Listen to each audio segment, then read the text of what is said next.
आज आप राहु के राशि परिवर्तन का मिथुन राशि वालों के ऊपर क्या प्रभाव पड़ने वाला है इसके बारे में जानेंगे।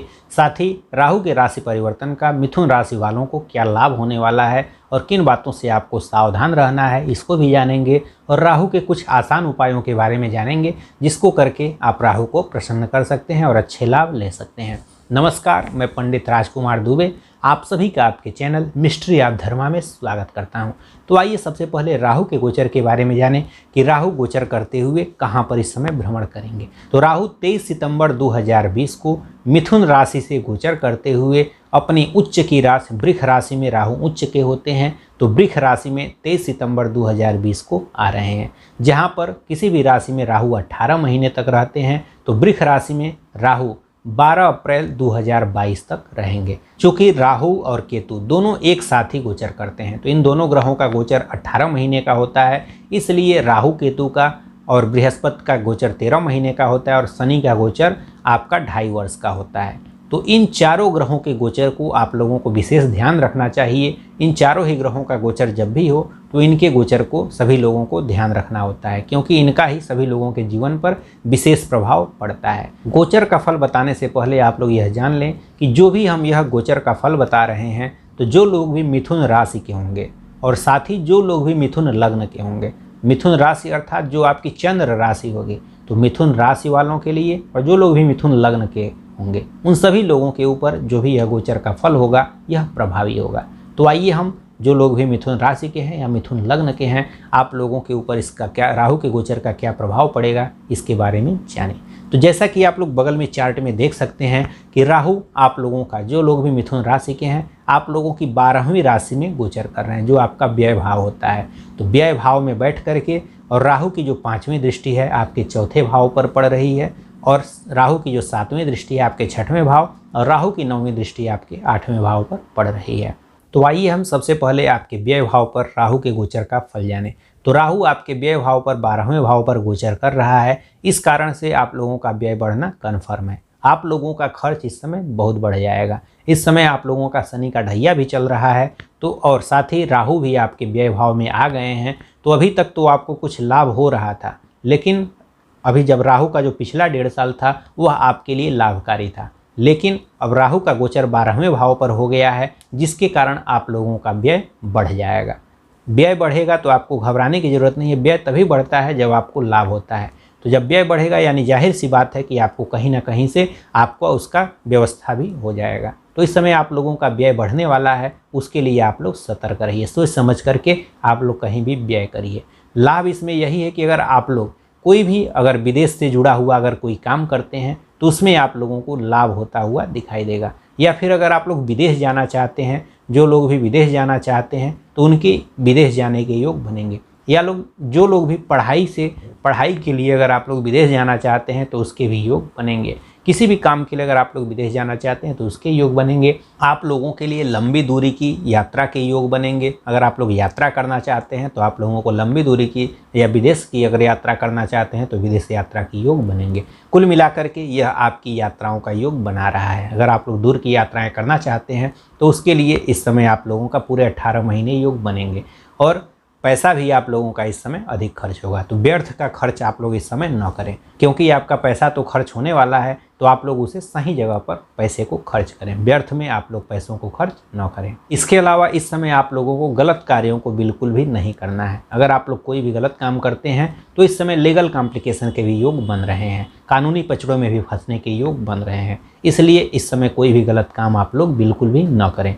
या फिर अगर आपकी कोई गड़बड़ दोस्त हैं तो उन जो भी बुरे दोस्त हैं उन सबों से इस समय दूर रहें, नहीं तो करेंगे वह और झूठ मूठ में आप उनके चक्कर में बदनाम होंगे। राहु के गोचर के कारण करेगा आपका दोस्त और फंसेंगे आप। तो इसलिए अगर आपके कोई बुरे दोस्त हैं तो इस 18 महीनों में आप उनसे दूर रहें। या फिर अगर कोई भी गलत काम अगर आप करते हो तो उनसे भी आप लोगों को इस समय दूर रहना चाहिए, नहीं तो फिर आप लोगों को कानूनी पचड़ों में भी फंसने के इस समय योग बनेंगे। इसके अलावा आप लोगों का काम अधिक होने के कारण आप लोगों की नींद संबंधी समस्याएं भी आने के योग बन रहे हैं। तो इसके लिए सबसे बेहतर उपाय यही है कि इस समय नींद आप लोग पूरा लें, मानसिक तनाव से दूर रहें, नहीं तो आप लोगों का मानसिक तनाव होगा जिससे नींद नहीं आएगी। तो इसलिए आप लोगों को नींद भरपूर लेना है जिससे कि आपको ना ही मानसिक तनाव हो और साथ ही आप लोगों को नींद संबंधी कोई समस्या भी न आए। इसके अलावा 12वें भाव में राहु के बैठे होने के कारण जो लोग भी अगर ट्रांसफ़र चाहते हैं, अगर कोई भी जिन लोगों का भी ट्रांसफ़र अगर इस समय चाह रहे होंगे तो इस समय आप लोगों के ट्रांसफ़र के भी योग बनेंगे। जो भी आप कार्य क्षेत्र में जो भी काम अगर ट्रांसफ़र कराना चाहते होंगे तो वहाँ पर आप लोगों के इस समय ट्रांसफ़र होने के भी पूरे योग बन रहे हैं। इसके बाद बात करें राहु की 5वीं दृष्टि की, तो राहु की 5वीं दृष्टि आपके चौथे भाव पर पड़ रही है। चौथा भाव आपके घर का, गाड़ी का, ज़मीन का, आपकी माँ का, पारिवारिक सुख का होता है। तो चौथे भाव पर राहु की दृष्टि होने के कारण अगर आप लोग घर, गाड़ी और ज़मीन इन वस्तुओं को खरीदना चाहते हैं तो इन सभी वस्तुओं के खरीदने के आपके योग बनेंगे। लेकिन जब भी आप इन वस्तुओं को खरीदें तो आप लोग जो भी उसके कागज़ हैं उन कागज़ों को अच्छी तरह से पता करके ही खरीदें, नहीं तो आपका इस समय पैसा फंसने का योग बनेगा। लेकिन अगर आप लोग उनको देख करके, कागज़ को देख करके करते हैं तो फिर आप लोगों का कोई दिक्कत नहीं है। इस समय आप लोगों के घर, गाड़ी और ज़मीन तीनों के लिए ही योग बन रहे हैं। लेकिन आप लोग जब भी इन वस्तुओं को खरीदें तो खरीदते समय इसके कागज़ को पूरा भली भांति आश्वस्त हो जाए, उसके बाद ही इन वस्तुओं को खरीदिएगा, नहीं तो फिर इसके कारण भी आप लोगों का पैसा फंसने के योग बन जाएंगे। इसके अलावा चौथे भाव पर राहु की दृष्टि होने के कारण आप लोगों को अपने माँ के स्वास्थ्य का ध्यान रखना है। जो लोग भी मिथुन राशि के हैं आप लोग अपने माँ के स्वास्थ्य का ध्यान रखें और अपने माँ के साथ संबंधों को मधुर रखें, जिससे कि आप लोगों का आपके परिवार में पारिवारिक सुख बना रहेगा। नहीं तो फिर परिवार में भी समस्याएं आपकी आनी चालू हो जाएंगी। तो माँ के साथ आप लोग संबंधों को मधुर रखें और परिवार को भी थोड़ा समय दें, नहीं तो फिर परिवार में भी मतभेद के योग बनेंगे। इसके बाद राहु की 7वीं दृष्टि की बात करेंगे, तो राहु की 7वीं दृष्टि आपके 6वें भाव पर पड़ रही है।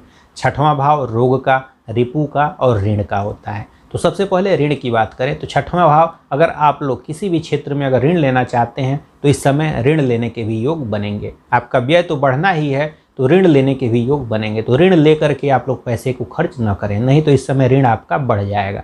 तो ऋण लेने के भी इस समय योग बन रहे हैं। इसके बाद बात करेंगे स्वास्थ्य की, तो अगर आप लोग चाहते हैं कि स्वस्थ रहें तो आप लोग अपने जीवन में नित्य कोई भी एक्सरसाइज का, योग का, प्राणायाम का, कोई भी आप लोग अपने जीवन में इसको समाहित कर लें। आप लोग नित्य कोई भी योग करें, कोई भी अगर आप लोग व्यायाम को करते रहते हैं तो इससे आप लोगों का स्वास्थ्य संबंधी कोई भी समस्या नहीं आएगी। नहीं तो इस समय आप लोगों को स्वास्थ्य संबंधी समस्याएं होने के भी योग बनेंगे, या फिर जिन लोगों का पहले से भी स्वास्थ्य खराब चल रहा होगा उनके और स्वास्थ्य संबंधी समस्याओं के बढ़ने के योग बनेंगे। तो आप लोगों को अपने स्वास्थ्य पर भी ध्यान रखना है। और साथ ही अगर आप लोग चाहते हैं स्वस्थ रहें तो जो भी या बाज़ार की जो तेल वाली चीज़ें होती हैं, कोई भी फालतू की जो चीज़ें हैं उन सब वस्तुओं को कम कर दें और जो स्वास्थ्यवर्धक चीज़ें हैं उन वस्तुओं को अपने भोजन में समाहित करें। इसके बाद बात करें शत्रुओं की, तो अगर आप लोग चाहते हैं कि इस समय आपके जीवन में कोई समस्या न आए तो कोई भी आप लोग गैर कानूनी कोई भी कार्य है तो उन सब कार्यों से बचें। अगर गैर कानूनी कार्यों को अगर आप इस समय नहीं करते हैं तो फिर आप लोगों को कोई समस्या नहीं है। नहीं तो फिर इस समय आप लोगों के लीगल कॉम्प्लिकेशन बढ़ने वाले हैं, शत्रु भी इस समय बढ़ने वाले हैं और शत्रु ही आपके ऊपर हावी रहेंगे। पिछला 1.5 साल आप लोगों के लिए, जो लोग भी मिथुन राशि के थे या मिथुन लग्न के थे, आप लोगों के लिए राहु का गोचर बहुत ही अच्छा था। लेकिन यह 1.5 साल आप लोगों के लिए राहु का गोचर औसत दर्जे का रहने वाला है। आप लोगों के लिए अगर राहु के गोचर की बात की जाए तो 2 लाइन में यही है कि आप लोगों को व्यय को कम रखना है, फालतू के व्यय आप लोगों को नहीं करना है और साथ ही आपकी माता के स्वास्थ्य का ध्यान रखना है। घर, गाड़ी, ज़मीन खरीदते समय उसका जो भी कागज़ है उसको आप लोग अच्छे तरीके से देख करके ही खरीदें, नहीं तो उसमें भी आप लोगों का समस्याओं का योग बन रहा है। इसके अलावा रोग का, रिपु का, ऋण का, इन सभी का आपके बढ़ने के योग बन रहे हैं। और अगर लाभ की बात की जाए तो आप लोगों का यात्रा, आपका अगर जहाँ भी यात्रा करना चाहते हैं, विदेश की यात्रा करना चाहते हैं, विदेश में पढ़ने के लिए जाना चाहते हैं, इन सभी के लिए आपके अच्छे योग बन रहे हैं और उसमें आप लोगों का लाभ होता हुआ भी दिखाई देगा। लेकिन जो लोग भी अगर विदेश जा कर के पढ़ना चाहते हैं तो आप लोग पहले से ही देख लें कि इन 18 महीनों में तो आप लोग विदेश चले जाएं, लेकिन उसके बाद का भी व्यवस्था आप लोग कर लेंगे, उसके बाद ही आप लोग विदेश जा कर के पढ़ें। नहीं तो इन 18 महीने तो आप लोग विदेश रह लेंगे, लेकिन बाद में पता चले अगर पैसे की व्यवस्था ना हुई या कोई अन्य बात आ जाती है तो फिर से 18 महीनों बाद आप लोग वापस घर आ जाएंगे। इसलिए इसको भी आप लोग पहले से ही पैसे का व्यवस्था देख लें और उसके बाद ही आप लोग विदेश जा कर के अगर पढ़ना चाहते हैं तो विदेश जा कर के पढ़ें। कुल मिलाकर के राहु का गोचर आप लोगों के लिए औसत दर्जे का रहने वाला है। अगर आपकी कुंडली में राहु योग कारक होंगे तो फिर हमने जो भी यह फल बताया हुआ है, जो अच्छे फल बताया हुआ है, उसमें वृद्धि हो जाएगी और जो भी हमने नुकसान होने की संभावनाएं बताई हैं वह बहुत ही कम मात्रा में होंगी। या फिर अगर किसी योग कारक ग्रह की, किसी अच्छे ग्रह की महादशा या अंतर्दशा चल रही होगी और आपके लिए वह योग कारक होंगे तो हमने जो भी यह राहु के अच्छे फल बताएं उसकी संख्या और बढ़ जाएगी और जो भी हमने राहु से संबंधित नुकसान बताया है उसकी मात्रा बहुत ही न्यून रह जाएगी। लेकिन अगर आपकी कुंडली में योग कारक ग्रह की महादशा या अंतर्दशा नहीं चल रही है और राहु आपकी कुंडली में खराब है, तो फिर हमने जो भी यह फल बताया हुआ है उसमें जो अच्छे फल हैं उनकी मात्रा भी न्यून रहेगी और जो बुरे फल हैं उसकी मात्रा अधिक हो जाएगी। अब आइए जाने कि वे कौन से आसान उपाय हैं जिनको करके आप राहु को प्रसन्न कर सकते हैं और अपने जीवन में अच्छे फलों को प्राप्त कर सकते हैं। राहु के जो छोटे छोटे उपाय हैं उसके बारे में हमने अलग से वीडियो बनाया हुआ है, उसको आप ऊपर आई बटन से या नीचे डिस्क्रिप्शन बॉक्स से जा करके देख सकते हैं। अब आइए जाने कि राहु के आसान उपाय क्या हैं। तो अगर आप लोग चाहते हैं कि आपके जीवन में समस्याएं न आए, कार्य क्षेत्र से संबंधित कोई भी समस्या न आए, तो आप लोगों को गणेश जी की आराधना करनी चाहिए। बुधवार को कम से कम गणेश जी की आराधना जरूर करें। बुधवार को गणेश जी को दुर्वा चढ़ाएं और मोदक चढ़ाएं। गणेश जी को दुर्वा और मोदक पसंद है तो बुधवार को गणेश जी को दुर्वा और मोदक चढ़ाएं। राहु का मंत्र है ओम रांग राहवे नमः। इस मंत्र को याद कर लें और इस मंत्र को आप लोगों को जब स्नान ध्यान करें तो उसके बाद आप लोग इस मंत्र को एक माला जप सकते हैं, या फिर अगर समय ना हो तो फिर अपने दिन में कभी भी जब भी आपको समय मिले इस मंत्र को आप लोग कभी भी कहीं भी बैठ करके आप इसको पढ़ सकते हैं। इसके अलावा आप लोग माँ दुर्गा की आराधना करने के लिए प्रतिदिन एक दुर्गा चालीसा का पाठ कर सकते हैं। भगवान शिव की आप आराधना कर सकते हैं, या फिर अगर आप लोग शनिवार को चाहें तो शनिवार को कुत्ते को रोटी खिलाएं, या प्रतिदिन अगर खिला सकते हैं तो प्रतिदिन खिलाएं, नहीं तो शनिवार को कम से कम कुत्ते को रोटी जरूर खिलाएं, या फिर पंछियों को दाना खिला सकते हैं। अगर प्रतिदिन खिलाते हैं तो सबसे अच्छा है, नहीं तो फिर शनिवार को पंछियों को, मछलियों को और कुत्तों को अनाज आप लोग जरूर दें। आशा करता हूं कि हमारे द्वारा दी गई जानकारी आपको अच्छी लगी होगी। इन्हीं सब बातों के साथ हम आपसे विदा लेते हैं। नमस्कार, धन्यवाद।